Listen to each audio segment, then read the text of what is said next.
Hey,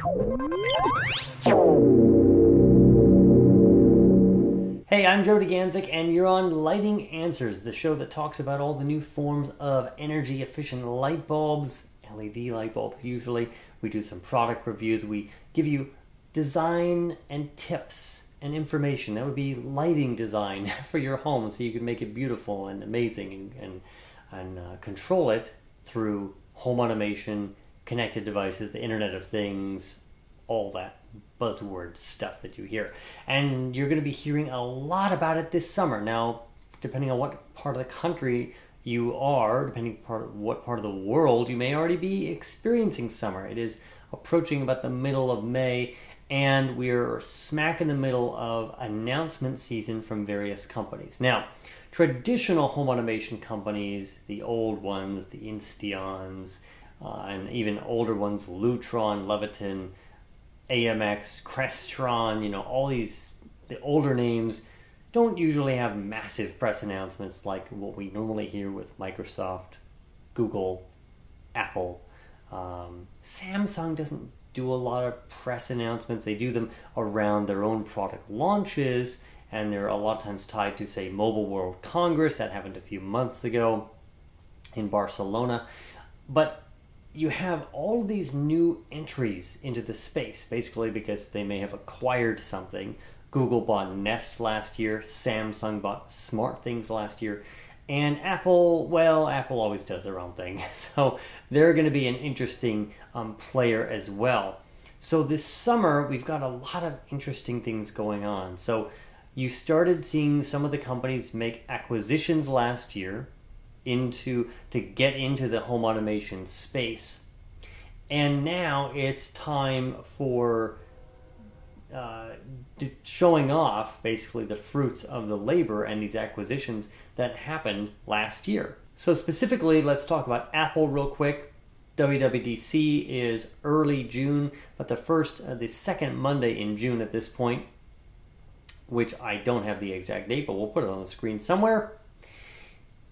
They are going to most likely introduce a new Apple TV set-top box, which that's a whole different discussion on like live streaming TV and movies and services. But we believe it's going to play a role with home automation due to the integration with Siri and HomeKit.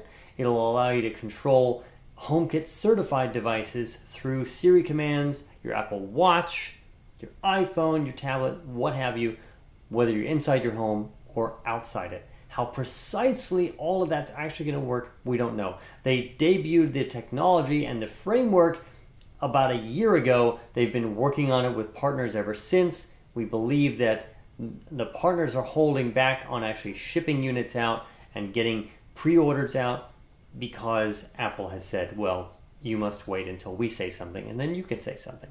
That's how these things work. So that's Apple. Before Apple, you've got Google's I/O event. Google, of course, owns Nest. Nest made the big splash several years ago with the crazy learning thermostat.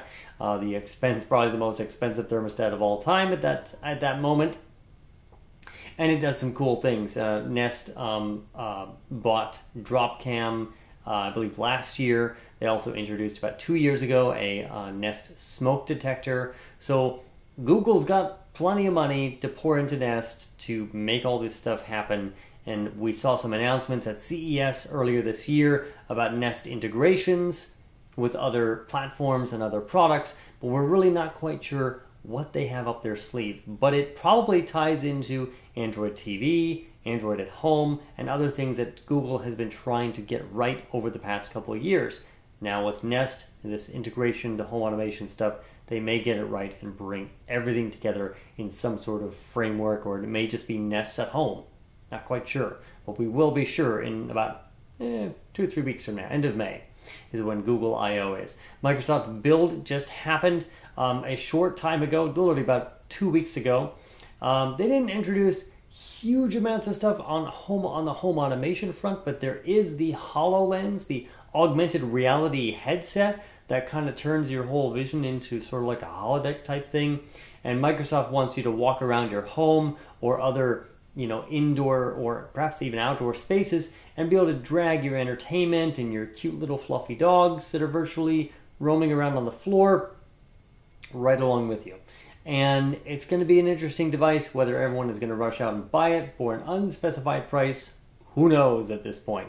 And how it's actually going to integrate into home automation, we don't know. But Microsoft does have a partnership with Insteon. You can buy some of the products from Insteon at their Microsoft stores, which in my experience are never crowded. But anyways, they did show off the Microsoft Band, their fitness tracking device, and it's it's a wearable device, not quite like a watch or one of the Android Wear devices. But at the end of the day, they were showing off some integration with Insteon. So Microsoft has home automation up its sleeve. They could launch something at any time, and I'm not going to say corner the market, but they could do something big. The other big player, of course, is Amazon. They introduced a few months ago the Amazon Echo, that cylinder, funky-looking device that got kind of, parodied on YouTube with replacement audio, and it's really hilarious. Just Google it. They have integrations with some home automation as well. Right now, I think it's just Philips Hue and Wemo. Of course, the device itself, the Amazon Echo, voice recognition, and it talks to you and you can talk to it, and it plays music.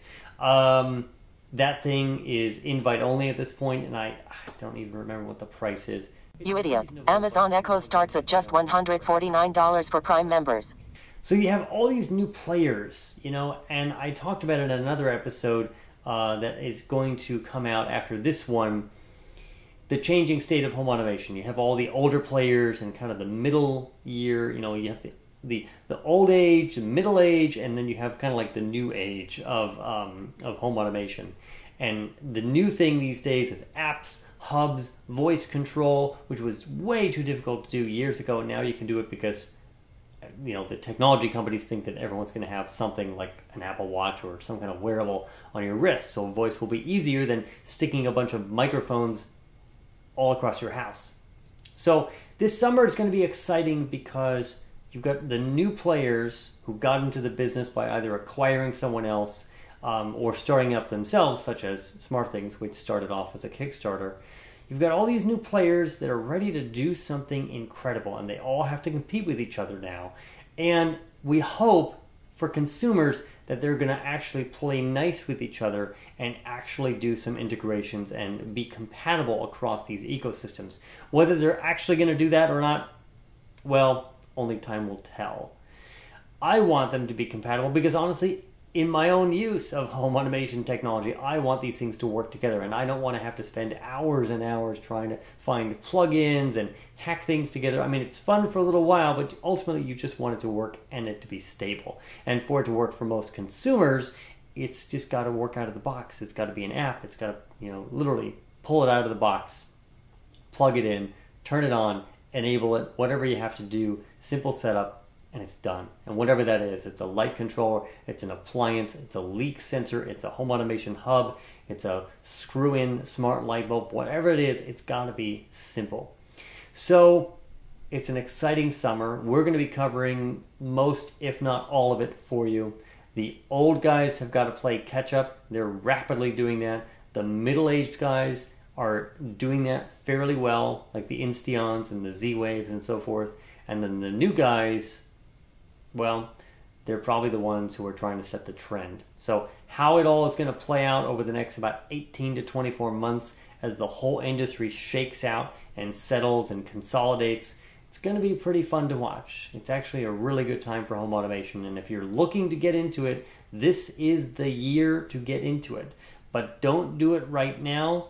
Wait till, well, you hear from us on our opinions, but it's going to be an interesting summer of announcements. So by the time we get to July, August, into the fall, the early fall, that's when these products are going to be available and probably have gone through at least a minor software update, and we're going to see where everything is at. But we've got Apple versus Google versus Samsung with their individual brands of Samsung SmartThings. Google, Nest, Apple's, well, they do their own thing. You've got Insteon aligned with Microsoft, Amazon, it's kind of the dark horse in the middle of nowhere, and you've got everyone else kind of on the sidelines, the older players and the newer players. Even people like Lowe's, who created Iris, their own home automation system. Belkin's got Wemo. Everyone and their mother is doing a home automation system. So it's an exciting time, and if you want to know more, if you're dying to ask questions, which people do, and they send them in, shoot me an email at questions@answers.lighting.